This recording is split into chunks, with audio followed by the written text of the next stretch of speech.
వీక్షకులకు స్వాగతం. నమస్కారం. ఆర్కే రోజా సెల్వమణి ఓడిపోయినాక చెన్నై పారిపోయిన రోజా సెల్వమణి కూడా ఓ డిబేట్లో మాట్లాడుతూ చంద్రబాబు నాయుడు జీవితంలో ఋషికొండ లాంటి బిల్డింగ్ కట్టగలడా అంటూ ప్రశ్నించింది. చంద్రబాబు నాయుడు గారు తన స్వార్థం కోసం, తన కుటుంబం ఉండడం కోసం జగన్మోహన్ రెడ్డికి మళ్ళీ ప్రజల సొమ్ముని మింగి దుర్వినియోగం చేసి ప్యాలెస్లు కట్టుకున్న పరిస్థితి ఎప్పుడూ లేదు. ఆ పరిస్థితి ఒక రాజశేఖర రెడ్డికో జగన్మోహన్ రెడ్డికి మాత్రమే ఉంది.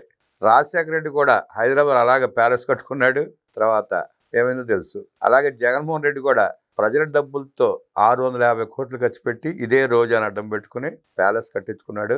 గృహప్రవేశం చేయకుండా యలహంక పారిపోయాడు. దాన్ని పట్టుకుని రోజా ఇష్టం వచ్చిన గాలి మాటలు మాట్లాడుతూ ఉంది. రోజా గాలి మాటల మీద, రోజా మాట్లాడిన తీరు మీద విశ్లేషించడానికి మనతో పాటు ఉన్నారు సోషల్ యాక్టివిస్ట్ శ్రీలీల గారు. వారిని అడిగి మరిన్ని విశేషాలు తీసుకుందాం. నమస్తే శ్రీలీల గారు. రోజా వ్యాఖ్యలు ఉన్నారు మీరు. ఆమె మాట్లాడిన అసందర్భ మాటలు, రుచికొండ ప్యాలెస్ అంటది, జగన్ రెడ్డికి సంబంధం లేదంటది. నువ్వు ఎందుకు కట్టించావు? గృహప్రవేశం ఎందుకు చేసావు? నువ్వు ప్రభుత్వం అయితే ప్రభుత్వ కార్యక్రమాలకు వాడాలి. నెలకు 70 లక్షల రూపాయలు కరెంటు బిల్లు వచ్చే ప్యాలెస్ కట్టుకుని జగన్మోహన్ రెడ్డి నివాసం ఉండడానికి కూడా యోగ్యత లేకుండా చేసుకుని యలహంక పారిపోయి ఇవాళ కూర్చుని గాలి మాటలు మాట్లాడటాన్ని మీరు ఎట్లా విశ్లేషిస్తారు? రోజా మాటలు ఏంటంటే అసలు ఆవిడకి సరిగ్గా తెలుసా తెలియదా? అసలు కోర్టు పర్మిషన్తో కట్టామనిద్ది. మరి జగన్మోహన్ రెడ్డిది అంటున్నారు కదా, మరి ఎందుకు కూటమి ప్రభుత్వం ఉంచుకోవటం, జగన్మోహన్ రెడ్డికి ఇచ్చేయండి అనిద్ది. అంటే జగన్మోహన్ రెడ్డికి ఇచ్చేయటానికి ఎవడబ్బా సొమ్ముతో కట్టారు? అసలు అది ప్రజల రక్తాన్ని పీల్చి పిప్పి చేసి వీళ్ళు కట్టారు. రాష్ట్రాన్ని సర్వనాశనం చేశారు. అలా 5 ఏళ్ల ప్రభుత్వ పాలనలో కట్టింది అదొక్కటే బిల్డింగ్. వాళ్ళు అది కూడా కట్టారంటే ఎందుకు కట్టారు, ఎవరి కోసం కట్టారు అనేది కదా అక్కడ. అంటే జగన్మోహన్ రెడ్డి శాశ్వతంగా బిరడాసుకుని ముఖ్యమంత్రి సీట్లో కూర్చుంటాడు, అనుభవిస్తాడని చెప్పి ప్యాలెస్ కట్టించింది రోజా. అదే అనుకున్నారు. మరి ఈవిడెందుకు పాలు పొంగిచ్చి మరి గృహప్రవేశాలు చేసింది, ప్రభుత్వానికి సంబంధించింది ఆ ప్రాపర్టీ అని అంటున్నప్పుడు మరి ఈవిడికి ఏం సంబంధం? ఆ రోజున మంచి మంచి ఆ రిసార్ట్స్, అది హరిత రిసార్ట్స్ లో ఉన్న అక్కడ అన్నీ కూడా పడగొట్టేసి సుమారుగా 250 కోట్ల రూపాయలు ఖరీదు చేసే రిసార్ట్స్ ని పడగొట్టేశారు. మరి ఈ రోజున వేల కోట్ల రూపాయలు ఆ ప్రాపర్టీ కానివ్వండి, కట్టినందుకు కానివ్వండి, అవన్నీ కూడా ఈ రోజున లోపల ఉన్న ఫర్నిచర్ కానివ్వండి, మరి ఇంత దారుణంగా మీరు కట్టింది కాక ఈ రోజున సమర్థించుకోవడానికి వీళ్ళు చెప్తున్న అబద్ధాలు 1 కాదు 2 కాదు, అన్ని అబద్ధాలే. మళ్ళా పైగా ఈవిడ మాట్లాడిద్ది కూటమి ప్రభుత్వం జగన్ మీద బురద జల్లిద్దనిది. వీళ్ళు ఉండేది బురదలో కదా ఎప్పుడు. వాళ్ళు బురదలో డొల్లాడితే ఎసరాల మీద బురద జల్లే ప్రయత్నం చేస్తున్నారు. వీళ్ళ మీద ఇంకెవరు చల్లుతారు బురద? మీ దగ్గర ఉన్న బురద మీరు కడుక్కోవాలి ఫస్ట్. అది కడుక్కునే ప్రయత్నం చేయకుండా ఎవరో మా మీద బురద జల్లుతారు అని అనటం ఒకటైతే, మరి ఈవిడ మాట్లాడే మాటలు, అసలు ఈవిడ ఎందుకు ఓడిపోయిందో ఆవిడ చెప్పాలి. గతంలో ఆడుదాం ఆంధ్రంలో ఎంత స్కాములు చేసిందో చెప్పాలి. మాటికి తిరుమల తిరుపతి ఎందుకు వెళ్ళిందో చెప్పాలి. ఎన్ని టికెట్లు అమ్ముకుందో చెప్పాలి. ఈవిడ పర్యాటక శాఖ మంత్రిగా ఉండి మరి ఈవిడ ఎన్ని పర్యటనలు చేసింది, ఎన్ని వరల్డ్ ట్రిప్పులకు వెళ్ళింది, అంతా వరల్డ్ వైజ్గా ఈవిడ ఎన్ని రకాల కార్యక్రమాలు చేసిందో చెప్తే అప్పుడు రాష్ట్ర ప్రజలు నిన్ను చీగొట్టి పక్కన పడేశారు. నువ్వు పనికిరావమ్మ మాకు, నీకు దండం తల్లి, ఇంక జీవితంలో నిన్ను ఎంచుకోమని. మరి అలాంటిది ఈ రోజున వీళ్ళు నారా చంద్రబాబు నాయుడు గారిని ఏకవచనంతో మాట్లాడే విధానం, వీళ్ళందరూ ఎట్లా ఉండిద్ది అంటే అండి, వీళ్ళు బొడ్డు కోసం పేరు పెట్టినట్టు మాట్లాడతారేంటో అర్థం కాదు. ఆ జగన్మోహన్ రెడ్డి గారు ఇంకా పుట్టే వాళ్ళకి తమ్ముడు, పెరిగిన వాళ్ళకి అన్న, ఎప్పుడు నేను ఇంతేనంటాడు.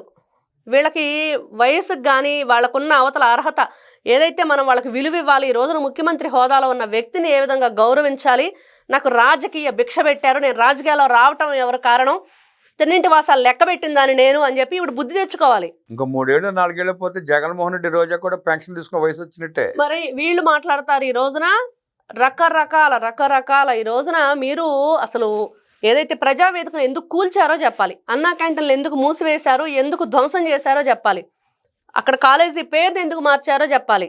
ఇంకా ఈవిడతోటి ఇంకో ఆవిడ ఉండిద్ది, కాలేజీ పేరు మార్చారంటే ఇంకా ఆవిడ ఎటువంటి సంబంధం లేనట్టు మాట్లాడిద్ది, మళ్ళీ మాట్లాడితే ఆ కుటుంబ సంబంధం ఉన్న వ్యక్తిని అనిద్ది.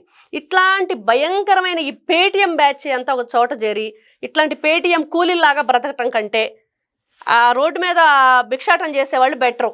అది చాలా బెటర్. వాళ్ళతో పోల్చడం కూడా తప్పే. వాళ్ళకు కూడా పోల్చడానికి వాళ్ళు కూడా ఇష్టపడని పరిస్థితి. ఎందుకంటే రాష్ట్రాన్ని వీళ్ళు చేసిన పరిస్థితికి, వీళ్ళు చేసిన దానికి అసలు రాజధాని లేకుండా చేయటం, మరి ప్రజలను ఎన్ని విధాలుగా కేసులతోటి రకరకాలుగా టార్చర్ చూపించారండి. ఇంతవరకు ప్రపంచంలో ఎక్కడ ఇలాంటి ప్రజాప్రతినిధులను అయితే ప్రజలు చూసి ఉండరు, భవిష్యత్తులో కూడా చూడరు. మరి వీళ్ళే మేము ఇంకా మా జగనన్న 25 సంవత్సరాలు ఉంటాడు, ఇంకా 30 సంవత్సరాలు ఉంటాడు, మేము ఇక్కడే సెలవేసుకొని ఉంటామని చెప్పి మాట్లాడారు. చూస్తే తిప్పి కొడితే ప్రజలు మంచిగా ఇచ్చారు. 11 పరిమితమై పక్కన ఉన్నారు. ఈ రోజున 11 నియోజకవర్గాల ప్రజలు కూడా ఎవరికి వాళ్ళ ఎందుకు మా కర్మ ఇప్పుడు ఈ 11 మందిని ఎందుకు ఎంచుకున్నారు అనే పరిస్థితి. ఇంకా ఏంటి వీళ్ళ బాధ? ఇప్పుడు ఆ 11 మంది కూడా అసెంబ్లీకి వచ్చే అవకాశం లేదు, రావట్లా. ఎవరు రారు, వాళ్ళు రారు. జగన్మోహన్ రెడ్డి రాడు, వాళ్ళని రానివ్వడు. అసెంబ్లీకి రాలేకపోతున్నారు. ప్రజల్లోకి వెళ్ళి ఆ నియోజకవర్గాల మొహాలు కూడా చూపించలేకపోతున్నారు. ఏమని చూపిస్తారు, ఎలా చూపిస్తారు, ఏం చేస్తారు వీళ్ళు? మంచి ఈ రోజున కూటమి ప్రభుత్వం అందరినీ సమానంగా చూస్తుంది, అందరికి కూడా మంచి ప్రభుత్వం, ఇది మంచి పరిపాలన అందిస్తుందని చెప్పి పేరు తెచ్చుకుంటుంటే ఆ 11 నియోజకవర్గాలు ఇప్పుడు చూసాం. పులివెందులకు కూడా నారా చంద్రబాబు నాయుడు గారు నీళ్లు తెచ్చారు. జగన్మోహన్ రెడ్డి ఎమ్మెల్యేగా ఉండి చేసింది ఏమీ లేదు పులివెందులకి. మరి వాళ్ళు కూడా మరి ఈ రోజున ఎమ్మెల్యేగా ఎంచుకున్నందుకు చాలా సిగ్గుతో తలదించుకునే పరిస్థితి, ఎందుకు ఓట్లేసామని. మరి ఈ రోజున వీళ్ళు అక్కడ వైజాగ్ని మరి గతంలో జగన్మోహన్ రెడ్డి షాడో సీఎంగా ఆయనకి ఆత్మ పనిచేసింది విజయసాయిరెడ్డి.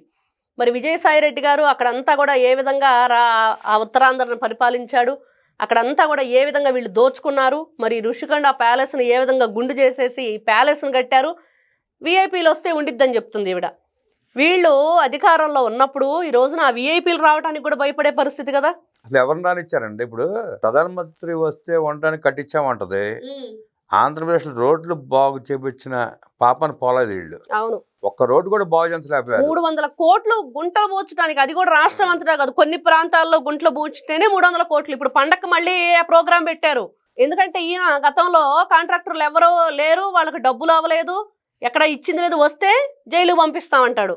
రోడ్ల మీద గుంటలు కూడా పూడ్చడానికి దిక్కుమాలని పాలన చేసిన ఈ జగన్మోహన్ రెడ్డి తొట్టి గ్యాంగ్ ఋషికొండ కట్టామని చెప్పి గప్పాలు చెప్పుకుంటున్నారు. అమరావతిలో రోడ్లు కూడా తవ్వుకుపోయాను కదా, రోడ్లో కంకర కూడా తవ్వుకుపోయారు కదా, ఎక్కడ తవ్వుపోయారు, ఎస తవ్వుపోయారు, స్టీల్ అమ్ముకున్నారు, ఎత్తుకుపోయారు. ఆ ప్లాస్టిక్ పైపులు మొత్తం దేన్ని వదలలేదనమాట. అసలు ఇంత దారుణమైన పరిపాలన అందించింది కాక ఈ రోజున ఈవిడ గారు కూర్చొని అక్కడ అబ్బో మా జగనన్న ప్యాలెస్ అయితే మా అన్నకి ఇవ్వండి. భలే ఇది ఈ మధ్య ఏదో కొత్త పాట నేర్చారండి, జగన్మోహన్ రెడ్డి కోసం కట్టుకున్నాడు అంటే ఆ వెంకటరెడ్డి రోజా వీళ్ళందరూ మాట్లాడుతున్నారు. అయితే మా జగనన్నది మాకు ఇచ్చేయండి అని కట్టమనండి 1000 కోట్లు, సుమారుగా 2200 కోట్ల చిల్లరంతో ఆస్తి అది. మరి మొత్తం కట్టేసి తీసుకోమనండి, సరిపోయిద్ది. అప్పుడు జగన్మోహన్ రెడ్డి ఆస్తులు జప్తు చేసి రికవరీ చేయాలి. అవన్నీ చేయాలి, చేస్తేనే ఇంకొకరు ఇట్లాంటి తప్పులు చేయకుండా ప్రజల జీవితాలతో ఆటలాడకుండా ఉంటారు. ఇంత దారుణమా? ఒక్క ఉద్యోగం లేదు ఈ రోజున, అన్నిటి మీద మళ్ళీ జగన్మోహన్ రెడ్డి గారి కేసులు, కాగ్నిజెంట్ రాకుండా కేసులు, ఈ ఏదైతే ఈ బీఈడి రాశారో పిల్లలు వాళ్ళకి ఉద్యోగాలు రాకుండా, మరి కానిస్టేబుల్ ఎన్ని కేసులు పెట్టారు, మరి కానిస్టేబుల్ నియామకాల మీద కేసులు, మీద కేసు, టీసీఎస్ వస్తాను టీసీఎస్ మీద కేసు, గూగుల్ మీద కేసు, అన్నిటి మీద కేసులే.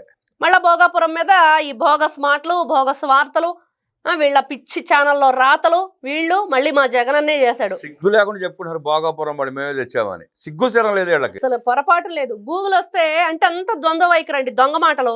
గూగుల్ వస్తే ఉద్యోగాలు ఉండవని జగన్మోహన్ రెడ్డి చెప్పాడు, గూగుల్ తెచ్చింది మా జగనన్న అని చెప్పి వాళ్ళ జనాలు చెప్తున్నారు. ఎవరైతే ఆయన పేటిఎం బ్యాచ్ ఉంది, గడ్డి తినే జంతువులు కూడా ఇంత హీనంగా మాట్లాడు. పొరపాటును కూడా వీళ్ళందరూ కూడా వీళ్ళ మాటలకి ఈ రోజున మళ్ళీ 2029కి వస్తామని చెప్తున్నారు. చూడండి మరి ప్రజలు ఎలా బుద్ధి చెప్తారు. ఏ కోర్టుకు వస్తారో చెప్పలేదుగా, వస్తా ఉంటారు కానీ ఏ కోర్టుకి, ఏ పోలీస్ స్టేషన్లకు వెళ్తారో, ఏ కోర్టులు చెప్పాలిగా.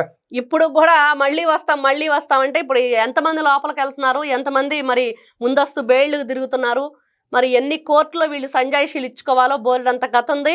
ఇంకా అప్పుడేం అయిపోలేదు. మొన్న నారా లోకేష్ గారు అన్నట్లుగా 3 పేజీలు అయినాయి, రెడ్ బుక్లో ఇంకా చాలా పేజీలు ఉన్నాయి. ఎప్పటికి ఎవరికి ఏ విధంగా ఏ టైంలో ముహూర్తం పెట్టాలో కరెక్ట్గా తెలుసు, ప్రజలకు ఏం కావాలో తెలుసు, మరి ఆ ప్రజల్ని ఇబ్బంది పెట్టిన వాళ్ళకి ఎలాంటి పనిష్మెంట్ ఇవ్వాలో కూడా తెలుసు వాళ్ళకి.